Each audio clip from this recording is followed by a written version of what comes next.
Good evening, welcome to my channel. आज है मेरा इलेक्ट्रोस्टैटिक्स के पहला चैप्टर माने विद्युत आवेश तथा कूलम के नियम में छठा वीडियो है। इसमें आज हम बात करेंगे कूलम के नियम के बारे में। तो आइए स्टार्ट करते हैं। देखिए कूलम का नियम क्या कहता है। कूलम के नियम कहता है कि यदि कोई दो आवेश है तो दोनों आवेशों के बीच में जो लगने वाला बल होगा, आकर्षण बल भी हो सकता है, विकर्षण बल भी हो सकता है। तो दो आवेशों के बीच में लगने वाला बल कितना होगा वही बताता है कूलम के नियम। तो कूलम के नियम में कहता है कि यदि दो आवेश है, एक आवेश ये है, एक आवेश ये है, दोनों मान लीजिए पॉजिटिव है, तो क्या होगा, विकर्षण होगा। यहाँ पे लगने वाला बल कैसा होगा, विकर्षण बल। यदि एक पॉजिटिव है एक निगेटिव है आवेश, तो क्या होगा, आकर्षण होगा। मतलब दो आवेशों के बीच में जो लगने वाला बल होगा वो आकर्षण बल भी हो सकता है और विकर्षण बल भी हो सकता है। तो देखिए सबसे पहले इसका परिभाषा, कूलम का नियम। कूलम के नियम क्या कहता है कि दो बिंदु आवेश के बीच लगने वाला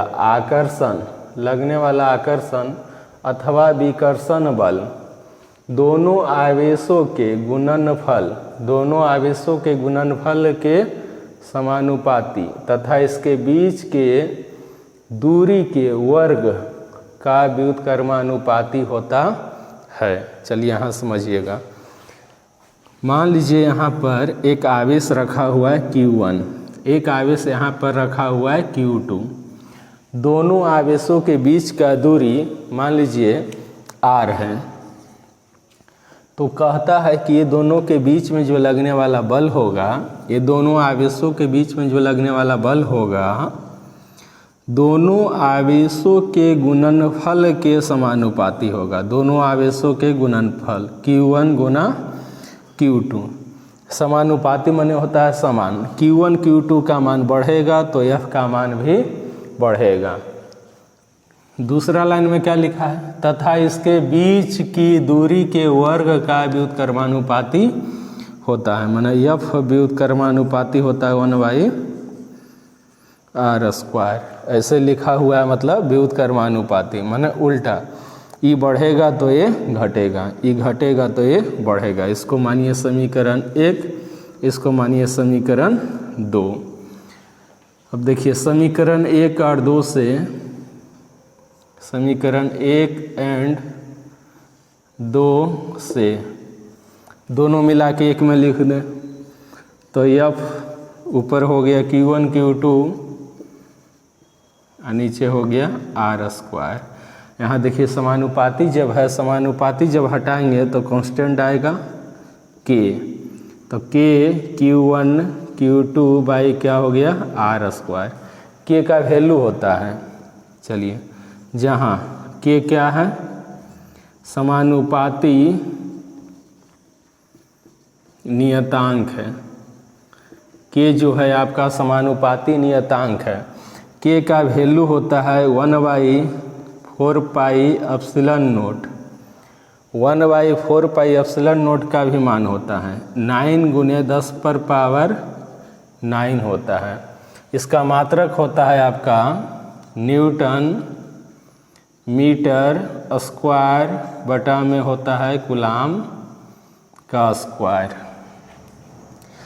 तो आइए K का वैल्यू यहाँ पे रख दीजिए, K का वैल्यू यहाँ पे रखिए तो क्या होगा, F बराबर हो गया आपका 1/4 pi epsilon note Q1 Q2 by R²। दो आवेशों के बीच में लगने वाला बल कितना होता है, तो 1/4 pi epsilon note Q1 Q2 by R² होता है। इसका मात्रक क्या होगा, तो बल है, बल का मात्रक न्यूटन होता है।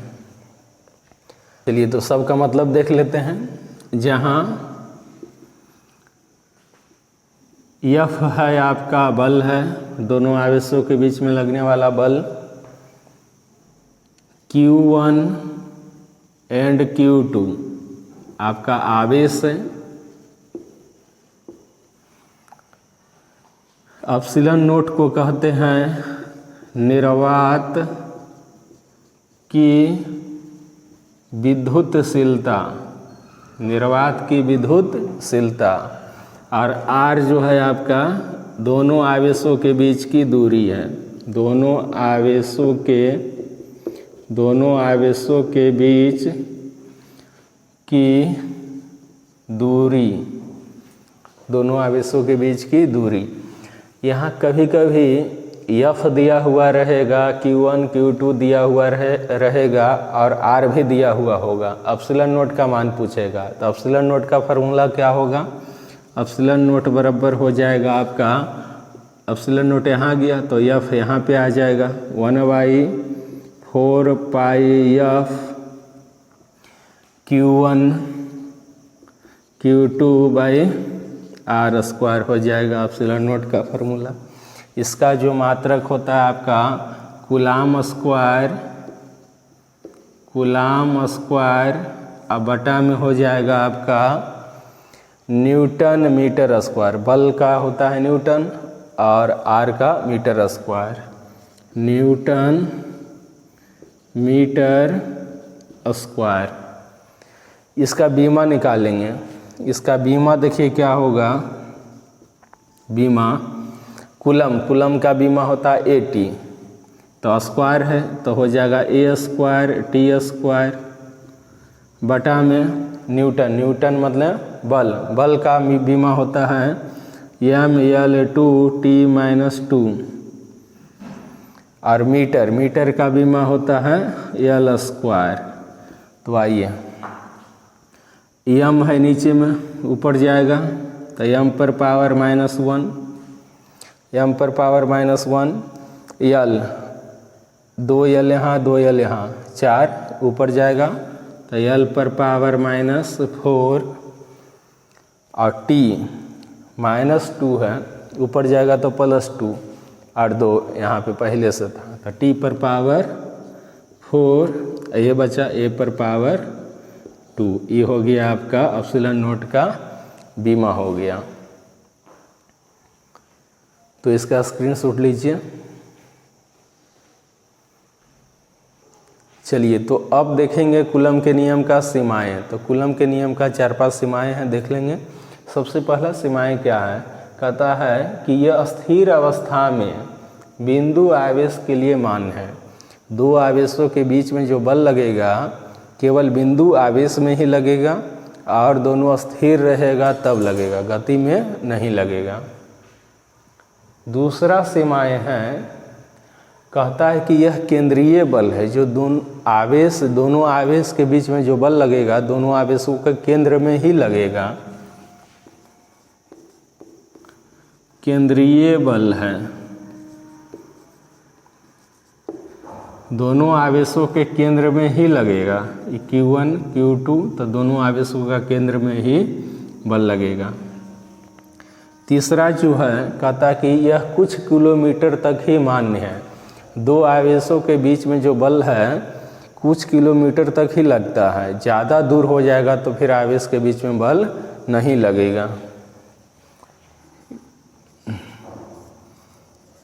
यह कुछ किलोमीटर तक ही मान्य है, यह कुछ किलोमीटर तक ही मान्य है। चौथा है, कहता है कि यह माध्यम पर निर्भर करता है। यदि दोनों आवेश Q1 Q2 R दूरी पर रखा हुआ है, यदि दोनों वायु में रखा हुआ है अभी, तो लगने वाला बल जो होगा अलग होगा। यदि यही दोनों आवेश R दूरी पर पानी में रख दिया जाए या शीशा में रख दिया जाए तो लगने वाला बल अलग होगा। मतलब माध्यम बदलने पे बल का मान भी बदल जाता है। पांचवा है, कहता है कि यह सार्वत्रिक नियम नहीं है। यह सार्वत्रिक माने होता है यूनिवर्सल, यह यूनिवर्सल नियम नहीं है। कूलाम का नियम जो है सब जगह लागू नहीं होता है। ये अब देखेंगे कूलाम के नियम का सदिश रूप।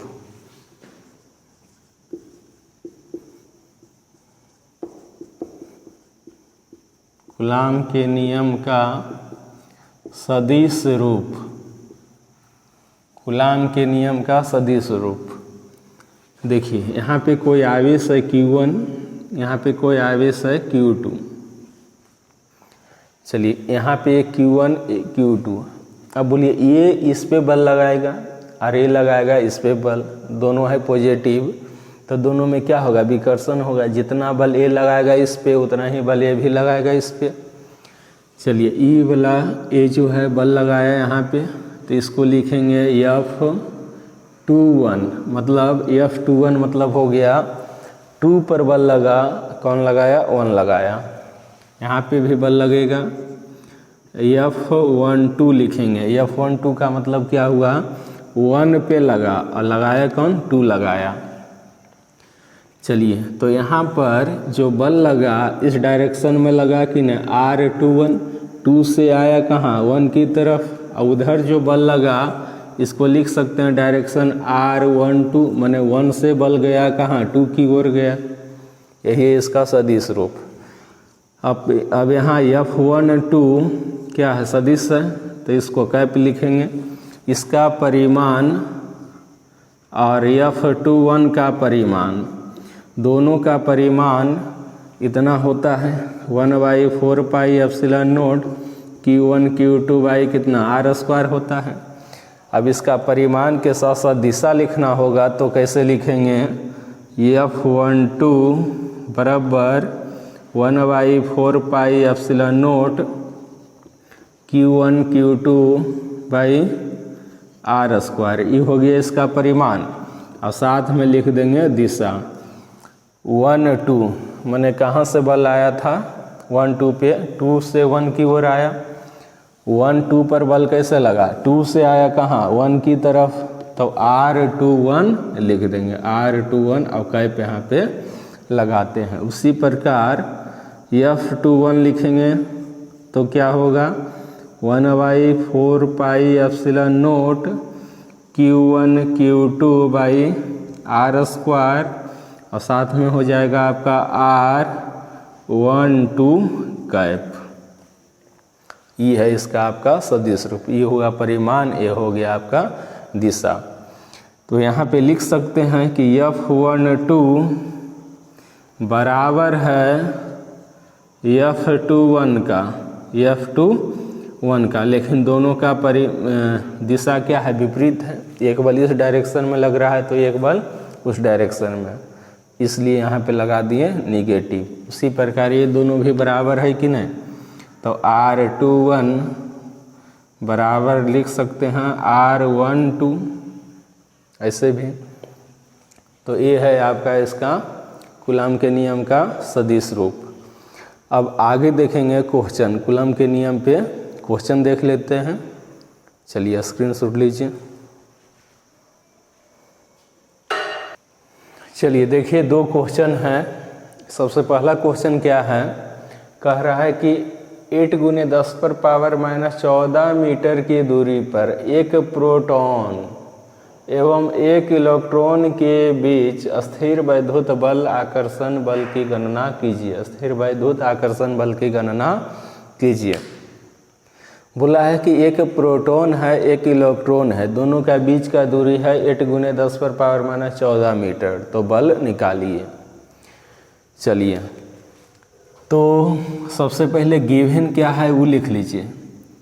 आपका R दिया हुआ है, R है 8 × 10⁻⁻14 मीटर।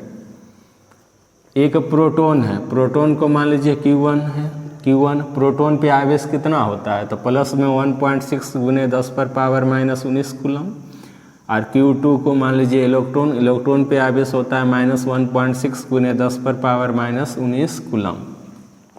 चलिए ये हो गया आपका गिवन है। अब फार्मूला लगाइए, तो फार्मूला होता है F बराबर 1/4 pi epsilon note Q1 Q2 by कितना, R²। चलिए तो F बराबर क्या हो गया, इतना का वैल्यू जानते हैं, इतना का वैल्यू होता है 9 × 10⁻⁹ गुने Q1 दिया हुआ है 1.6 × 10⁻⁻19 कूलम Q2 का वैल्यू है -1.6 गुने 10 पर पावर -19 अब बटा में r स्क्वायर, मतलब 8 गुने 10 पर पावर -14 का स्क्वायर। चलिए अब देखिए f बराबर पावर वाला सबको एक साइड कर दीजिए, तो यहाँ क्या बचा 9 गुने 1.6 गुने -1.6 गुने पावर वाला एक तरफ 10 पर पावर 9 गुने 10 पर पावर -19 गुने 10 पर पावर -19। अब बटा में क्या हो गया 8 का स्क्वायर करेंगे तो 8 8 64, 64 गुने 10 पर पावर -28। चलिए तो f बराबर क्या हो गया, इतना गुना कीजिए 9 गुने 1.6 गुने -1.6 तो आएगा -23.04। चलिए गुना, यहाँ देखिए पावर जब बेस समान रहेगा तो पावर जुट जाता है, तो -19 और -19 -38, अब -38 में +9 होगा तो बचेगा -29, तो 10 पर पावर -29 अब बटा में हो गया आपका 64 गुने 10 पर पावर -28। अब 23.04 में भागा देंगे 64 से, 23.04 में भागा देंगे 64 से, तो f बराबर आपका हो जाएगा 0.36 -0.36 गुने 10 पर पावर -29 और ए वाला ऊपर गया तो हो जाएगा 10 पर पावर +28। चलिए यहाँ देखिए बेस समान है तो पावर क्या होगा जुड़ जाएगा, तो f बराबर होगा आपका -0.36 गुने -29 में +28 होगा तो 10 पर पावर -1 बचेगा। यही है आपका आंसर, इसको लिख सकते हैं ऐसे -3.6 गुने 10 पर पावर -2 न्यूटन। तो दोनों आवेशों के बीच में लगने वाला बल हो गया आपका -3.6 गुने 10 पर पावर -2 न्यूटन। चलिए समझ गए होंगे। अब देखिए 2 नंबर में क्या बोला है, कह रहा है कि मुक्त आकाश में 20 सेंटीमीटर की दूरी पर रखे 2 प्रोटॉन्स के मध्य स्थिर वैद्युत बल ज्ञात कीजिए। दोनों प्रोटॉन है, माने दोनों प्लस आवेश है, और दूरी दिया हुआ है 20 सेंटीमीटर। दूरी को पहले हमको मीटर में कन्वर्ट करना होगा, तो आइए देखिए। सबसे पहले लिखिए गिवन, इसका भी गिवन में क्या क्या दिया हुआ है, तो गिवन में है आपका R दिया हुआ है, R बराबर कितना है तो 20 सेंटीमीटर। 20 सेंटीमीटर को आप मीटर में बदलेंगे तो लिखेंगे 20 गुने 10 पर पावर -2 मीटर। चलिए तो फार्मूला लगाइए। फार्मूला होता है आपका F बराबर 1/4 pi epsilon note Q1 Q2 by R square. तो F बराबर 1/4 पाई एप्सिलॉन नोट का मान पता है कितना, 9 गुने 10 पर पावर -9 गुने गुने Q1 और Q2 दोनों क्या है प्रोटॉन है, तो दोनों पे आवेश सेम होगा, तो 1.6 गुने 10 पर पावर -19 और गुने 1.6 गुने 10 पर पावर -19। अब बटा में क्या है R स्क्वायर, मतलब 20 गुने 10 पर पावर -2 का स्क्वायर, 20 गुने 10 पर पावर -2 का स्क्वायर। तो आइए यहाँ F बराबर सबको पावर वाला एक साइड करिए, तो 9 गुने 1.6 गुने 1.6 गुना पावर वाला एक साइड, तो 10 पर पावर 9 गुने 10 पर पावर -19 गुने 10 पर पावर -19 बटा में 20 का स्क्वायर कितना 400, 400 गुने 10 पर पावर -4 हो जाएगा। तो F बराबर हो जाएगा आपका, ये गुना कीजिए तो 23.04 गुने 10 पर पावर -29 अब बटा में हो गया आपका 400 गुने 10 पर पावर -4। तो F बराबर हो जाएगा आपका 23.04 में भागा दीजिए 400 से, तो आता है 0.0576 गुने 10 पर पावर -29 है। और ऊपर गया तो प्लस हो जाएगा 4, तो बचेगा -25। यही आपका आंसर है। इसको ऐसे भी लिख सकते हैं 5.76 गुने 10 पर पावर -23। पॉइंट इधर आया 2 अंक के बाद, तो यहाँ पे प्लस हो जाएगा 2, जितना उधर जाएंगे उतना प्लस होते जाएगा। तो 2 प्लस हुआ तो -23 बचा, तो इतना न्यूटन। यही आपका है आंसर। तो आशा करते हैं समझ में आया होगा। धन्यवाद। अब कल का वीडियो में देखेंगे माध्यम का परावैद्युतांक के बारे में।